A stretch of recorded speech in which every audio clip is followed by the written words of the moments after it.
এ পর্যন্ত বাসা থেকে আমি যতবার বের হইছি ততবারই মনে হয় কয় প্লেট যে ফুচকা খাইছি। তো আজকে আসছি হচ্ছে আমাদের কলাতে বাজারে একটা ফুচকার দোকানে। প্রথমে 1 প্লেটে ফুচকা নিয়েছি। এটা খাওয়ার পর আমার কেমন মনে হচ্ছিল যেন পেটটা ভরবে না। তো এখনো পর্যন্ত চটপটিটা ট্রাই করি নাই। এজন্য আবার 1 প্লেট সাথে আপু আমাকে চটপটি অর্ডার করে দিছে। তো ফুচকা চটপটি ২ টাই আমার ভালো লাগে, বাট সবচেয়ে বেশি প্রিয় হচ্ছে ফুচকা। যতবার বের হই ততবার আর কি ওষুধের মতো মনে করে করে খেয়ে যাই 1 প্লেট।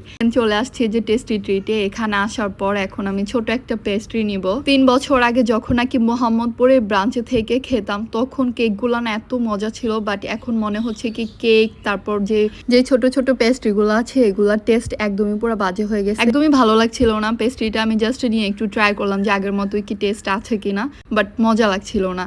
আমাদের দেশে না একটা জিনিসই ভালো লাগে না, যখনই না কোনো একটা ব্র্যান্ড বলেন যে কোনো কিছু যখন একটা হিউজ কাস্টমার পেয়ে যায় এরপর থেকে এদের প্রত্যেকটা সার্ভিস কেমন জানি হয়ে যায়। তো কেকটা এত বেশি কেমনই জানি ছিল, চিনিগুলা মনে হচ্ছে দাঁতে আটকে আছে এরকম লাগছিল। যাই হোক, একটু মজা লাগে না আমার কাছে, বাট তারপরও কেন জানি প্রিয় জিনিস আমার ছাড়তে ইচ্ছা করে না, আবার খাবো।